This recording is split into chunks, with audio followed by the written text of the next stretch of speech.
વિદ્યાર્થી મિત્રો, આજે ધોરણ 8 વિજ્ઞાન એમાં પ્રકરણ 5 કોલસો અને પેટ્રોલિયમ, જેને કોલ અને પેટ્રોલિયમ કહેવામાં આવે છે, એ આપણે શીખવા જઈ રહ્યા છે. આજે તમારે ઘરે એક પ્રવૃત્તિ કરવાની છે. તો એ પ્રવૃત્તિમાં તમારે આવું એક ટેબલ બનાવવાનું છે અને તમારા રોજિંદા જીવનમાં ઘરમાં તમે આજુબાજુ નજર કરશો તો વિવિધ પદાર્થોની યાદી બનાવવાની છે જે કુદરત અને માનવ સર્જિત હોય. બરાબર? તો એક ટેબલની અંદર તમે કુદરતી જે પદાર્થો છે એનું એક લિસ્ટ બનાવશો અને બીજી બાજુ માનવ સર્જિત જે પદાર્થો છે એનું લિસ્ટ બનાવશો. મેં કેટલાક ઉદાહરણ લખ્યા છે. તમારે આના જ ઉદાહરણ લખવા જરૂરી નથી. તમે બીજા કોઈ પણ ઉદાહરણ લખીને લગભગ બંનેમાં 10 કે 20 જેટલી વસ્તુઓ લખાય એવું ધ્યાન રાખજો. જેમ કે કુદરતમાંથી આપણે જે વસ્તુઓ છે, વનસ્પતિ, પાણી કોઈ બનાવ્યું નથી, પાણી કુદરત આપે છે આપણને, રાઈટ? અનાજ, હવા, જમીન, આ બધી કુદરતી વસ્તુઓ છે. આપણે માનવ સર્જિત જે વસ્તુઓ વાપરીએ છીએ કઈ છે? જેમ કે પેન્સિલ. તો પેન્સિલ કંઈ કુદરતે નથી બનાવી, આપણને જમીનમાંથી નથી બનતી કે એનો કંઈ વરસાદ પણ નથી પડતો, એ આપણે બનાવેલી છે. બાઇક, વાસણ, નોટબુક, પીઝા, મકાન, ટીવી, મોબાઈલ, આવી કેટલીક વસ્તુઓ છે જે માનવ સર્જિત છે અને આ બધી કેટલીક વસ્તુઓ છે તે કુદરતી છે. તો તમારે આ લિસ્ટ બનાવવાનું છે. તમને લાગે કે આ મને ખબર નથી, આ કુદરતમાંથી મળે કે માનવ સર્જિત, તો મમ્મી પપ્પાની તમારે મદદ લેવાની છે. તો આપણે સ્ટાર્ટ કરીએ કોલસો અને પેટ્રોલિયમ. તો પહેલી એક્ટિવિટી તમે સરસ નોટની અંદર ઉતારશો અને પછી આપણે પાઠ શીખીએ છીએ.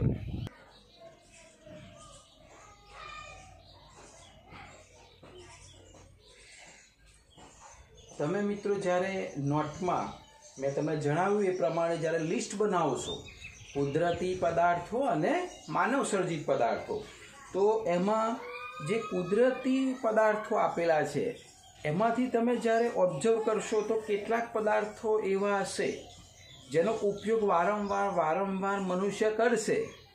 તો એક સમય એવું પણ આવશે કે કદાચ ખૂટી પણ જાય, અને કેટલાક એવા હશે જે વારંવાર ઉપયોગ કરવા છતાં પણ ખૂટશે નહીં.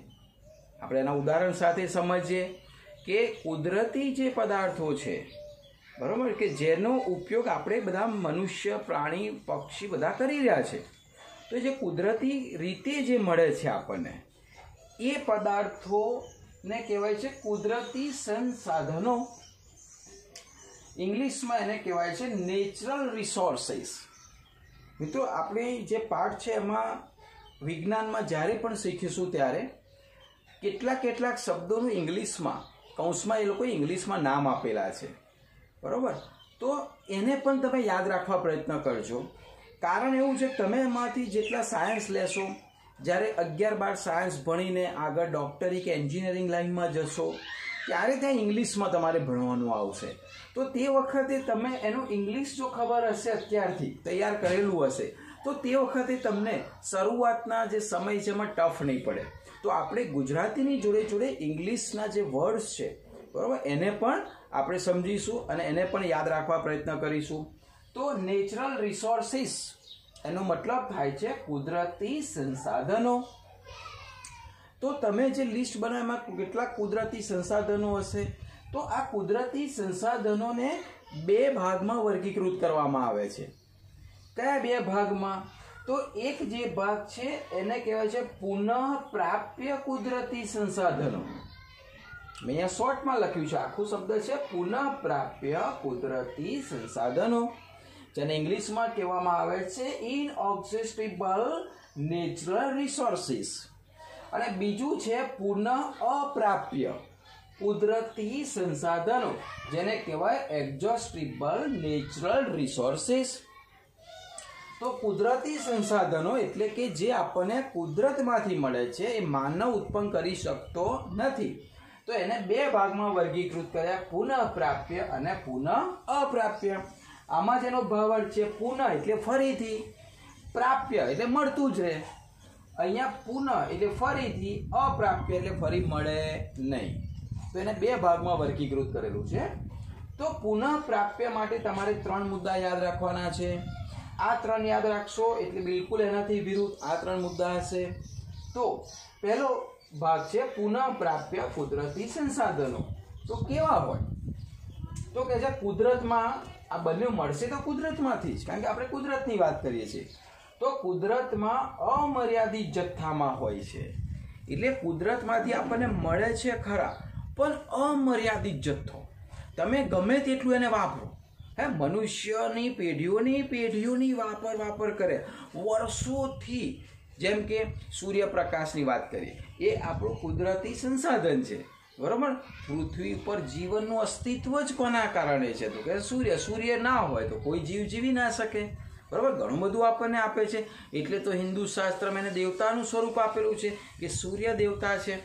તો સૂર્યને આપણા દાદાના પરદાદાઓ બધા જ વર્ષોથી સૂર્યની ઉર્જા આપણે વાપરી રહ્યા છે.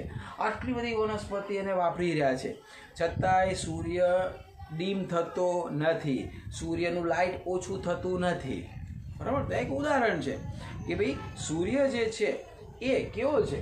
તો કે છે કુદરતમાં અમર્યાદિત જથ્થામાં છે. એને ગમે તેટલું તમે વાપરો, ગમે તેટલી વસ્તી પૃથ્વી પર વધે, ગમે તેટલી વનસ્પતિ પૃથ્વી પર થાય, પણ એ ઓછો થાય નહીં. બીજું, માનવ પ્રવૃત્તિઓ દ્વારા તે ખલાસ થાય તેમ નથી. એટલે આ એવા સ્ત્રોતો છે કે મનુષ્ય ગમે તેટલું વાપરે, ખૂટ જેને કહેવાય ને, ખૂટે નહીં, ગમે તેટલું વાપરે અથવા તો માનવ કોઈ પણ પ્રવૃત્તિઓ કરે તો તે ખલાસ થાય તેમ નથી. એને કેવું શું કહેવામાં આવે છે? પુનઃ અપ્રાપ્ય કુદરતી સંસાધનો. અને એના ઉદાહરણ સૂર્યપ્રકાશ, હવા. હવા પૃથ્વી પર આટલી બધી છે, બહુ વસ્તી વધે, શું હવા ખલાસ થઈ જાય? ના થાય. હવા છે જ, અખૂટ છે, તમે જેટલો ઉપયોગ કરો એટલો કરી શકો. સૂર્યપ્રકાશ પણ અખૂટ છે. તો આ બધા જે સ્ત્રોત છે એ કેવા છે? પુનઃ પ્રાપ્ય. એટલે તમે વાપર્યા જ કરો તો ફરી મળતા જ રહે. તો એને કહેવાય પુનઃ પ્રાપ્ય. ફરીથી 3 યાદ રાખવા પ્રયત્ન કરશો, કારણ કે તફાવત પણ પૂછાય, ટૂંકનોટ પણ પૂછાય, બરાબર, અને પ્રશ્ન પણ પૂછાય કે પુનઃ પ્રાપ્ય કુદરતી સંસાધનો ઉદાહરણ આપીને સમજાવો. તો પહેલો મુદ્દો શું લખશો? કે ભાઈ કુદરતમાં અમર્યાદિત જથ્થામાં હોય છે. બીજો મુદ્દો કે આ જે સંસાધનો છે માનવ પ્રવૃત્તિઓ દ્વારા તે ગમે તેટલો વાપરે તો પણ ખલાસ થાય તેમ નથી, એટલે કે અખૂટ છે, જેમ કે સૂર્યપ્રકાશ અને હવા.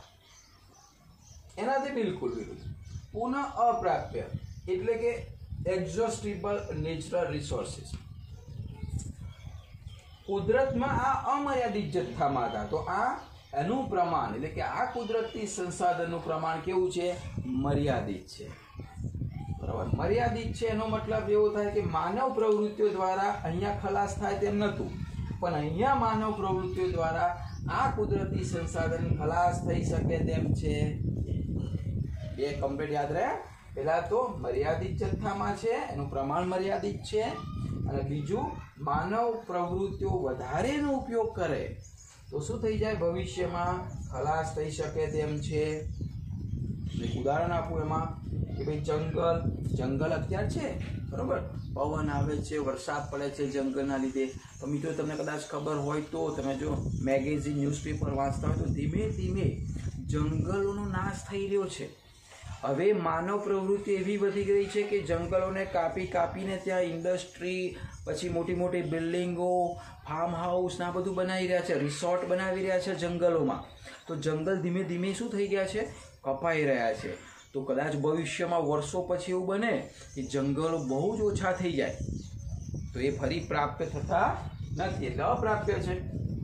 ખનિજો છે ને, આપણે જે ધાતુ છે, લોખંડ છે, એલ્યુમિનિયમ છે, તાંબુ છે, સોનું છે, હીરા છે, આ બધી ખનિજો જે અંદરથી મળે છે, તો પૃથ્વી પર જેટલી હશે ત્યાં સુધી મળશે. પછી માનવ એને લે કરશે, ખાણમાંથી લે કરશે, તો એક સમય એવો આવશે કે પૃથ્વી પર એ ખનિજ રહેશે નહીં. પછી કોલસો ને પેટ્રોલિયમ. તો આ કોલસો જે છે તમને ખબર હશે, આપણા પાઠમાં આગળ એ જ શીખવાના છે કે ભાઈ ખનિજ કોલસો જે છે એ ખનિજ કોલસાના ઉપયોગો સાથે હું તમને જ્યારે સમજાવીશ ત્યારે આપણે એમાં સમજીશું ખનિજ કોલસોનો જે જથ્થો છે ને હવે પૃથ્વી ઉપર વૈજ્ઞાનિકોએ જોયું કે ભાઈ આખી દુનિયામાં કેટલો કોલસો જમીનમાં પેટાળમાં છે. તો જાણવા મળ્યું કે હવે માંડ 250 વર્ષ હવે પછીના 250 વર્ષ ચાલે એટલો જ ખનિજ કોલસો પૃથ્વીના પેટાળમાં છે. ત્યારબાદ આ ખલાસ થઈ જશે. અને પેટ્રોલિયમની વાત કરીએ એમાં ખાસ પેટ્રોલ તો 2050 સુધી ચાલે એટલું પેટ્રોલ છે. પછી નવું શોધાય તો જ, બાકી પૃથ્વી પરથી પેટ્રોલ ગાયબ થઈ જશે. તો આ બધા સ્ત્રોત છે એ બધા કેવા છે? પુનઃ અપ્રાપ્ય. મનુષ્યનો ઉપયોગ કરે ફરી આપણને મળવા પાત્ર નથી. કેમ નથી મળવા પાત્ર? એના કારણો આપણે વિસ્તૃત જોઈશું આ જ પાઠમાં. તો આપણે આ પાઠમાં જે શીખવાના છે તે આ ભાગ નથી શીખવાના. આપણે જે ભાગ શીખવાના છે પુનઃ અપ્રાપ્ય એટલે કે જંગલ, ખનિજો, પેટ્રોલિયમ, કોલસો, બરોબર, એક્ઝોસ્ટિબલ નેચરલ રિસોર્સિસ આ પાઠમાં આપણે ડિટેલમાં શીખવાના છે. તો આપણે સ્ટાર્ટ કરીએ. પુનઃ અપ્રાપ્ય કુદરતી સંસાધનો. ઓકે,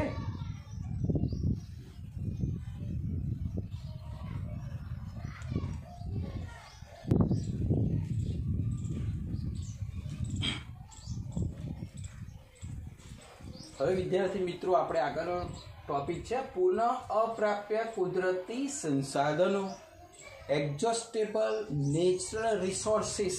આપણે હમણાં પ્રકાર શીખ્યા, આમાં નામ આપતું હતું, રાઈટ? પુનઃ અપ્રાપ્ય યાદ કરી લો. 3 મુદ્દા. કોને કહેવાય પુનઃ અપ્રાપ્ય? બરાબર, કુદરતમાં કેવા હોય આ લોકો? મર્યાદિત હોય. પછી માનવ પ્રવૃત્તિ દ્વારા ખલાસ થઈ શકે નજીકના ભવિષ્યમાં, તો એની આપણે વાત કરી રહ્યા છીએ. તો આ બધા છે કુદરતી, પણ કેવી રીતે ઉત્પન્ન થાય, ક્યાંથી મળે અને કયા નામે ઓળખાય? તો એની વ્યાખ્યા છે સજીવોના મૃતદેહો. હા, આપણે પછી ડિટેલમાં સમજીએ છીએ. સજીવો એટલે અહીંયા વનસ્પતિ પણ આવી ગઈ, પ્રાણીઓ આવી ગયા, પક્ષીઓ આવી ગયા. તો એ સજીવોના મૃતદેહો ના અવશેષો એટલે ધારો કે વનસ્પતિ છે, વનસ્પતિને કોઈ કારણસર પૂર આવીને આખું જે વૃક્ષ છે એ નીચે પડી ગયું. પછી કેટલાક વર્ષો બાદ તમે જુઓ તો અંદર લાકડું અને ડાળખાની બધું હોય. બરાબર, કોઈ પ્રાણી છે, ધારો કે કોઈ હાથી જંગલમાં મૃત્યુ પામ્યો, તો એ હાથી ધીમે ધીમે ધારો કે જંગલમાં અંદર જમીનમાં ગયો, તો કેટલાક વર્ષો પછી તમે ખોદો તો હાડકાં મળે. તો આ બધા શું છે? એના અવશેષો, એના નખ મળે, રાઈટ? તો સજીવોના મૃત જે દેહ છે એના અવશેષો. અચ્છા, અવશેષો એટલે એને અશ્મિ પણ કહેવામાં આવે છે. અને તમને કદાચ ખ્યાલ હશે, ખબર, કોઈ મૃત્યુ પામે તો કે છે ભાઈ અશ્મિ વિસર્જન છે.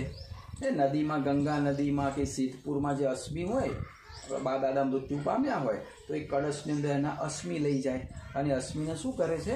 પાણીમાં પધરાવે છે. તો આપણે એને અશ્મિ પણ કહી શકીએ. એને ઇંગ્લિશમાં ફોસિલ કહેવામાં આવે છે, રાઈટ? એમાંથી બને છે. એટલે આ જે પુનઃ અપ્રાપ્ય જે સંસાધનો છે એ શામાંથી બને છે? સજીવોના મૃતદેહોના અવશેષો એટલે કે અશ્મિમાંથી બને છે. અને એટલે એનું નામ અશ્મિમાંથી બને છે, એટલે અશ્મિ બળતણ નામ આપેલું છે. બરોબર, એને કહેવાય ફોસિલ ફ્યુઅલ એટલે બળતણ અને ફોસિલ એટલે અશ્મિ. એટલે એને કયા નામે ઓળખીશું? આપણે અશ્મિ બળતણના નામે ઓળખીશું. ફરીથી, અશ્મિ બળતણ એટલે શું? તો સજીવોના મૃતદેહના અવશેષોમાંથી બનેલ હોય એવા બળતણને અશ્મિ બળતણ કહે છે. હવે આ અશ્મિ બળતણ આપણે આ ચેપ્ટરમાં શીખવાના છે. એને આપણે ભાગમાં ડિવાઈડ કરી દઈએ તો 3 મુખ્ય અશ્મિ બળતણ હશે. પહેલું અશ્મિ બળતણ છે કોલસો, બીજું છે પેટ્રોલિયમ, ત્રીજું છે કુદરતી વાયુ. બરાબર, પહેલું છે કોલસો. હવે કોલસો એટલે હવે જે વાત કરું છું પેલો લાકડાનું, આપણે ઘરે લાકડા સળગાવીએ પેલા ચૂલાની અંદર અને જે કોલસો થાય છે એ કોલસાની વાત નથી. એ પણ કુદરતી જ છે, પણ એ કોલસાની વાત નથી કરતા. અહીંયા જે વાત કરીએ છે ખનિજ કોલસો, કારણ કે બંનેના બંધારણમાં ફરક છે. એ આપણા ઘરે જે ચૂલાની અંદર જે કોલસો હોય છે એને તો તમે આસાનીથી આમ હાથથી ભાગી પણ શકો છો. અહીંયા જે વાત કરું છું ખનિજ કોલસો એ તો કાળા રંગનો સખત પદાર્થ છે. તમને આમ તો પથ્થર જ લાગે, તમે હાથથી સરળતાથી ભાગી ના શકો. અને ખનિજ કોલસાના પણ બધા પ્રકાર છે. એન્થ્રેસાઇટ કોલસો, બિટુમિન કોલસો, બરાબર. આ બધા તમે આગલા ધોરણમાં શીખવાના છો. અત્યારે આપણે ખાલી ખનિજ કોલસા વિશે વાત કરીએ.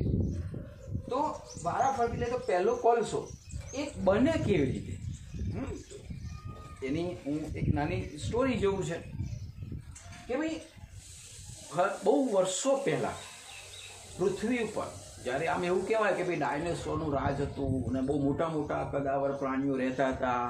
બરાબર, હજારો લાખો વર્ષ પહેલાં બહુ મોટા મોટા જંગલો હતા. એટલા મોટા મોટા જંગલો, વૃક્ષોના થળિયા તો આપણા હાથમાં ના આવે એવા મોટા મોટા જંગલો, અને પૃથ્વી પર બહુ જ જંગલો હતા. પછી પૂર આવ્યું, બરાબર, વરસાદ પડ્યો એટલે બહુ પૂર આવ્યું એટલે ઝાડ શું થયા, પડ્યા. પછી ધરતીકંપ થયો હશે, એટલે ધરતીકંપ થયો એટલે શું થયું, એ બધા વૃક્ષો છે એ બધા નીચે પડ્યા. પછી વર્ષોના વર્ષો વીતી ગયા, ધીમે ધીમે એની ઉપર માટીને રેતીના પડ આવવા લાગ્યા. એમ નીચે ને નીચે જતા ગયા. મોટા મોટા થડ, બહુ વિશાળ કાયના જે મોટા વૃક્ષો હતા એ બધા, અને મોટા ભાગના જંગલો અંદર નીચે ગયા. પછી શું થયું, હવે અવશેષમાં રૂપાંતર પામ્યા. હવે એ જે થડ હતું, પાન હતા, ડાળખી હતી, બધા હવે શું થઈ ગયા, અવશેષો. કારણ કે મૃત થઈ ગયું વૃક્ષ, હવે એના અવશેષો થયા. હવે જમીનમાં ગયા એટલે શું થયું, એની ઉપર દબાણ આવ્યું. દબાણ આવ્યું એટલે કયું દબાણ આવ્યું, તો કે એની પર રેતી, પથ્થરો, માટી, એ બધું વજન આવ્યું. વજન આવ્યું એટલે નીચે ને નીચે ગયા. હવે નીચે પાછું તાપમાન છે પૃથ્વી, તમને કદાચ ખબર હશે, આપણે પૃથ્વીનું જે કેન્દ્ર છે ને, તમે જે ફોટો તમારા બુકમાં બતાવેલો છે એમાં તમે જોજો પૃથ્વીનો જ છે. અંદર જે છે ને એ કેન્દ્રની અંદર લાવા છે. સૂર્યમાં કેવું તપે છે એવું પૃથ્વીના સેન્ટર જે છે એમાં તો હજુ લાવા છે, એટલે એનાથી ગરમી થાય. તમે જ્વાળામુખી ફાટે તમે જોયું હશે, ખબર છે, પર્વત ઉપર જ્વાળામુખી ફાટે તો એ બધો લાવા ક્યાંથી આવે, એ કેન્દ્રમાંથી છૂટો પડેલો લાવા બહાર આવે. કેટલો ગરમ હોય. તો નીચેથી ગરમ થયું, ઉપરથી શું આવ્યું, દબાણ આવ્યું, અને એમાં જૈવ રાસાયણિક પ્રક્રિયાઓ થઈ. કેવી પ્રક્રિયાઓ થઈ, જૈવ રાસાયણિક પ્રક્રિયાઓ થઈ, અને એમાંથી ખનિજ કોલસો મળ્યો. અને અંદર થડના થડ, જ્યાં જંગલો સૌથી વધારે આ રીતે દટાયા હતા ત્યાં બહુ જ વધારે કોલસો મળ્યો. તો એ રીતે એ કોલસાનું ઉત્પાદન થયું. એટલે આ કોલસો જે બનતા લાખો હજારો વર્ષ લાગે, એકદમ ના બની જાય કે આજે વૃક્ષ નાખીએ અને અંદર એનું થડ રોપીએ, જમીન ઉપર નાખી દઈએ, તો એવી રીતે નથી બનતું. હજારો વર્ષો લાગે છે. તો એ ગીચ જંગલોમાંથી બનેલો છે કોલસો. હવે કોલસો, ખનિજ કોલસો ક્યાં વપરાય, એ તો પહેલાં જ્યારે લાકડા ઓછા હતા ને ગામડામાં, તે વખતે ખનિજ કોલસો રસોઈમાં પણ વપરાતો હતો. બહારથી વેચાતો લાવતા હતા મમ્મી પપ્પા કે મા દાદા, અને થોડોક કોલસાને સળગાઈ મૂકતા હતા. આ કોલસો ઘણું બધી ઉર્જા આપતો હતો. આપણે લાકડાના કોલસા કરતા તો ઘણી બધી. તો પહેલાંના જમાનામાં રસોઈ માટે બળતણમાં વપરાતો હતો. અત્યારે બળતણમાં વપરાય છે પણ રસોડામાં નથી રહ્યો, કારણ કે અત્યારે તો બધા ગેસ ને બધું આવી ગયું છે. અને અત્યારે જે વપરાય છે બળતણ તરીકે મોટા મોટા ઉદ્યોગોમાં, જેમ કે તમે ન્યૂઝવર્ક મિલ જોઈ હશે, કાપડની મિલો જોઈ હશે, અથવા તો પેલા ઈંટોના ભઠ્ઠા જોયા છે ને, ઈંટોના ભઠ્ઠા. તમે ખેતરમાં કોઈક વખત જતા હોય ને તો કેટલાક ખેતરોની અંદર ઈંટો બનાવતા હશે, અને મોટી મોટી એમાં ઉપર એક ચીમની હશે, તો એમાંથી ધુમાડો નીકળતો હશે. તો એટલી બધી જે હજારોની સંખ્યામાં ઈંટો પકવવામાં આવે છે ને, એ શાનાથી પકવવામાં આવે છે, ખનિજ કોલસાથી. તમે ત્યાં જાઓ ને તો એમને કહેજો ખનિજ કોલસો બતાડો, તો એક નિમ્ન કક્ષાનો ખનિજ કોલસો તમને બતાવશે. તમે જોશો તો પથ્થર જેવો હશે, બ્લેક કલરનો હશે, અને એનાથી એ ઈંટો પકવે છે. એટલે ઉદ્યોગોમાં અત્યારે વપરાય છે બળતણ તરીકે. મિત્રો પહેલાં રેલવે એન્જિનમાં પણ વપરાતો હતો. તમે શરૂઆતની અંદર તમે કોઈ મૂવી જુઓ, જેમ કે શોલે મૂવી તમે જુઓ, તો એ પિક્ચરની અંદર પછી ટ્રેન શરૂઆતમાં બતાડે ને, તો એમાં તમે જોયું હશે કે એક બે માણસો હશે એન્જિનમાં, અને આમ કરીને પેલા સાધનથી અંદર કોલસા નાખતા હશે આમ, અને જેટલા કોલસા નાખતા હશે એટલું અંદર કોલસો સળગતો હશે, અને એમાંથી પેલા પાણીથી ધુમાડો થતો હશે, અને એનાથી એન્જિન ચાલતું હતું. રાઈટ. તો એ ટ્રેન તમે જોઈ હશે કે જે ઉપરથી ધુમાડો કાઢતી હોય. અત્યારની ટ્રેનો ઇલેક્ટ્રિક થઈ ગઈ છે, ડીઝલથી ચાલતી ટ્રેનો છે, એટલે અત્યારે બહુ ઓછું જોવા મળે છે. પણ આ કોલસાનો ઉપયોગ ક્યાં થતો હતો, રેલવે એન્જિનમાં. જ્યારે શરૂઆતના રેલવે એન્જિન શોધાયા ત્યારે. બીજું અત્યારે હાલ સૌથી વધારે થઈ રહ્યો છે તાપ વિદ્યુત મથકમાં. જેમ કે આપણા ખેડા જિલ્લાની અંદર જે આ વિદ્યુત આવે છે, આપણે ત્યાં કંઈ ધોધ નથી કે એનાથી ટર્બાઇન ને જનરેટરથી વિદ્યુત ઉત્પન્ન થાય, કે એટલી બધી નદીમાં પાણી પણ નથી. તો જે જગ્યાએ પર્વત વિસ્તાર ના હોય, પાણીના સ્ત્રોત ના હોય, ત્યાં તાપ વિદ્યુત મથક કહેવાય. એને કહેવાય થર્મલ પાવર સ્ટેશન. આપણે વણાકબોરી છે ને બાલાસિનોર બાજુ, ત્યાં વણાકબોરીમાં થર્મલ પાવર સ્ટેશન છે. ત્યાં ખનિજ કોલસા દ્વારા વિદ્યુત ઉત્પન્ન કરવામાં આવે છે. એટલે ખનિજ કોલસા દ્વારા પાણી જે છે એ સરોવરનું, નદીનું, એને ગરમ કરવામાં આવે, એમાંથી વરાળ બને, વરાળમાંથી ટર્બાઇન બને, ટર્બાઇનમાંથી જનરેટરમાંથી વિદ્યુત ઉત્પન્ન થાય. આપણા ઘરમાં અત્યારે જે વિદ્યુત આવી રહી છે ને, એ ખનિજ કોલસાના કારણે આવી રહી છે. એટલે કેટલીક જગ્યાએ તાપ વિદ્યુત મથકમાં એનો ઉપયોગ થાય છે. હવે આના પછી આપણે એ પણ શીખવાના છે કે ભાઈ ખનિજ કોલસામાં શું શું આવે છે. તો ખનિજ કોલસાનું જ્યારે પૃથ્થકરણ કરવામાં આવે તો એમાં આવા ઘટકો હોય છે: કોક, કોલ્ટાર, કોલગેસ. ખનિજ કોલસામાંથી જ્યારે બારીકાઈ તેનું પ્રોપરલી નિષેધન કરવામાં આવે ને, તો કોક, કોલ્ટાર અને કોલગેસ જેવા ઘટકો હોય. ત્રણે યાદ રાખવાના છે નામ સાથે. આપણે એનો ઉપયોગ પછી જોઈએ છીએ આ ચેપ્ટરમાં, બરોબર. તો આ કોની ટૂંકનોંધ હતી? કોલસો. તમને એવું પૂછાય કે ખનિજ કોલસા વિશે ટૂંકનોંધ લખો અથવા સમજાવો, તો એના ઉપયોગો સાથે આ રીતે સમજાવવાનું છે કે કેવી રીતે બને છે, એ કેવા રંગનો પદાર્થ છે, આ એના 3 ઉપયોગો છે અને એના ઘટકો છે, બરાબર. તો આ ટૂંકનોંધ તમારે લખવાની છે. હું આજે આ પાઠ પૂરો થાય એટલે તમને, અથવા તો જેવું લેક્ચર પૂરું થાય એ તમને હું પ્રશ્નો આપું છું, એ પ્રશ્નો તમારે લખવાના છે. આ તમારે શોર્ટમાં યાદ રાખવા માટેની પદ્ધતિ છે. એટલે બોર્ડ વર્ક પણ તમારે એક ચોપડામાં લખવાનું છે. આ બોર્ડ વર્ક પૂરું થાય એટલે બિલકુલ એની નીચે તમારે પ્રોપરલી ટૂંકનોંધ લખવાની છે, અને ટૂંકનોંધ બુકના સહારે લખવાની છે, બુકનો ઉપયોગ કરીને લખવાની છે, બરાબર. જેમ કે ફરીથી સમજાવું, કોલસા ઉપર ટૂંકનોંધ લખો અથવા ખનિજ કોલસો સમજાવો તો તમે શું કરશો? પહેલાં ક્યાંથી મળે છે, કેવી રીતે ઉત્પન્ન થાય છે એ લખશો બુક પ્રમાણે. ત્યાર પછી એનો રંગ લખશો. પછી તમે લખશો કે એના કયા કયા ઉપયોગો છે. ઉપયોગો લખ્યા પછી એમાં કયા કયા ઘટકો છે. એટલે આપણી ટૂંકનોંધ કમ્પ્લીટલી લખાઈ જશે, બરાબર. અને એક વખત મોઢે લખી નાખવાની રફ કાગળની અંદર. ચલો, બીજો ઘટક અશ્મિ બળતણ છે પેટ્રોલિયમ. તો પેટ્રોલિયમ જે છે ને એ શામાંથી બને છે? તો દરિયાઈ પ્રાણી અથવા દરિયાઈ સજીવોમાંથી. હવે પેટ્રોલિયમ છે ને જેને ક્રૂડ ઓઇલ કહેવાય. આપણે પેપરમાં વારંવાર વાંચતા હશો કે ભાઈ ક્રૂડ ઓઇલના ભાવ આટલા આવ્યા, ક્રૂડ ઓઇલ આટલું લાયા, બરાબર. તો એ જે ક્રૂડ ઓઇલ છે, એ જે પેટ્રોલિયમ તરીકે ઓળખવામાં આવે છે, એ પેટ્રોલિયમ એ કેવી રીતે બન્યું? તો જેવી રીતે ખનિજ કોલસો પેલા જંગલોના અવશેષોમાંથી બન્યો ને, લાકડાના અવશેષો, એવી રીતે દરિયો, તમે જો પૃથ્વી પર કેટલો મોટો દરિયો છે. હા, તમને ખબર છે કે 1/3 જે ભાગ છે એમાં આપણે જમીન છે, બાકી બધો ભાગ કેટલો છે? 3 ભાગ જેટલું તો મોટો દરિયો છે. તો આ જે દરિયો છે એમાં કેટલા મોટા વિશાળ કાયનાથી માંડીને નાના સૂક્ષ્મ જીવો બધા વાસ કરે છે. તમે કેટલાક ડિસ્કવરી ચેનલ ઉપર જોતા હશો તો માછલીઓ, જાત જાતની વનસ્પતિઓ, પછી ઓક્ટોપસ, પછી વેલ માછલી, પછી મગરમચ્છ, સાપ, આટલા બધા અંદર બધા રહેતા હોય. એટલું મોટું દરિયાઈ જીવસૃષ્ટિ છે. તો હજારો લાખો વર્ષ પહેલાં શું થયું હશે? દરિયામાં પણ ધરતીકંપ આવ્યો હશે, અથવા તો દરિયાના જે પ્રાણીઓ છે મૃત્યુ પામ્યા હશે. મૃત્યુ પામે એટલે દરિયાની સપાટી નીચે જતા રહે, પછી એની ઉપર દરિયાની રેતી આવી હશે. એમ કરતાં કરતાં રેતીના થર થયા હશે, એટલે પેલા પ્રાણીના અવશેષો જમીનમાં ગયા હશે. પછી કોઈક વખત ધરતીકંપ થયો હશે તો પણ જમીનમાં ગયા હશે. હવે જમીનમાં દબાતા ગયા, ઉપર દરિયાનું પાણી, એનું વજન, જમીનનું રેતીનું વજન, એ બધા વજનથી અંદર ગયા. મેં તમને કહું, અંદર લાવા છે, પૃથ્વીનું કેન્દ્ર છે, એટલે તાપમાન અંદરની જેમ જેમ નીચે જાઓ એમ તાપમાન વધતું જાય, એમ ગરમ થતું જાય પૃથ્વી. તો ત્યાંથી એને ગરમી મળી, તાપમાન મળ્યું, બરાબર. તાપમાન એનું વધ્યું, ઉપરથી દબાણ આવ્યું. દબાણ કોનું આવ્યું? પેલો પૃથ્વીનો પોપડો જે ઉપર આવી ગયો એ પ્રેશર કુકર જેવું થયું. આપણે પ્રેશર કુકર ઘેર સીટીઓ વાગે છે ને, એમાં તમે અનાજ મૂકો કાચું, પછી તમે નીચેથી તાપ આપો, ઉપરથી ઢાંકણ શું કરે? દબાણ આપે. તો દબાણ અને તાપ બંનેથી શું થાય? અનાજ છે એ શું થાય છે? બફાય છે. તો એવી રીતે આ બધા અવશેષો જે હતા, દરિયાઈ અવશેષો, એ બફાયા અને અંદર જૈવ રાસાયણિક પ્રક્રિયાઓ થઈ. અને જૈવ રાસાયણિક પ્રક્રિયાઓ થઈને એમાંથી લાખો વર્ષ પહેલાંની આ પ્રક્રિયાઓથી ધીમે ધીમે એમાંથી પેટ્રોલિયમ બન્યું. અને અત્યારે પેટ્રોલિયમ જે છે ને એ મિત્રો ક્યાંથી મળે? દરિયામાંથી મળે. તો દરિયાના પ્રાણીઓમાંથી બન્યું. આ ઘેરું તૈલી પ્રવાહી છે, ચિકાસવાળું. હા, એ તૈલી પ્રવાહી છે. તો એમાં કયા કયા ઘટકો આવે? તો પેટ્રોલિયમ વાયુ આવે, પેટ્રોલ આવે, ડીઝલ આવે. ઘણી વખત મિત્રો તમે પેટ્રોલિયમને પેટ્રોલ સમજો છો, એવું નથી. પેટ્રોલ ને પેટ્રોલિયમ વસ્તુ અલગ છે. પેટ્રોલિયમનો એક ઘટક પેટ્રોલ છે. પેટ્રોલિયમ એટલે ક્રૂડ ઓઇલ. એમાં બધા બહુ જ ઘટકો આવે. જો પેટ્રોલિયમ વાયુ આવે, પેટ્રોલ આવે, ડીઝલ આવે, ઉજણ તેલ આવે, મીણ પણ આવે. અને ડામર તમે સાંભળ્યો છે ને, રોડ બનાવવા માટે પેલા ડામર જે વપરાય છે, એ ડામર એ ક્રૂડ ઓઇલની જ આડપેદાશ છે.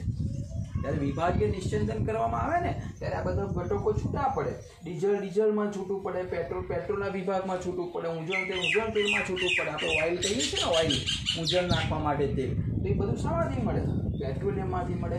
મીણ પણ મળે અને પેલું ડામર પણ મળે. અને ડામરના શું બનાવીએ છીએ? આપણે રોડ બનાવીએ છીએ. તો આ બધા જ ઘટકો કોના છે? પેટ્રોલિયમના છે. પેટ્રોલિયમની ટૂંકનો લખતા આવડે? ક્યાંથી બન્યું, કેવી રીતે બન્યું, એ કેવું પ્રવાહી છે, એમાં ઘટકો કયા કયા આવે છે અને એનો ઉપયોગ છે એ આપણે કોષ્ટકમાં છે, પણ હું તમને સમજાવીશ. એટલે ત્રીજું અગત્યનું છે કુદરતી વાયુ. એ આમાંથી જ મળે. આ પેટ્રોલિયમ જ્યાંથી ઉત્પન્ન થતું હોય ને ત્યાંથી જ મળે. તો કુદરતી વાયુને આપણે જનરલી ઓળખીએ છીએ સીએનજી. તમે નામ સાંભળ્યું હશે.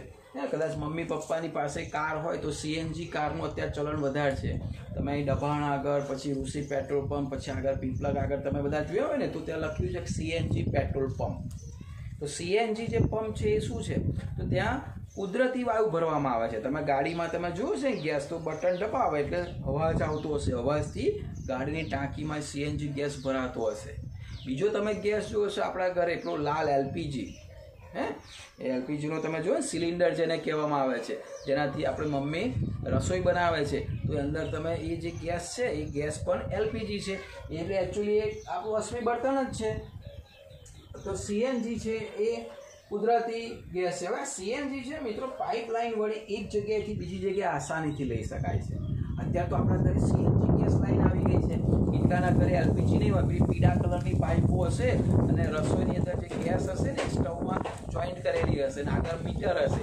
તો આવી લાઈનો જ્યાં પેટ્રોલિયમ મળે ને ત્યાંથી જે ગેસ મળે એને કેવી રીતે લાવવાનું?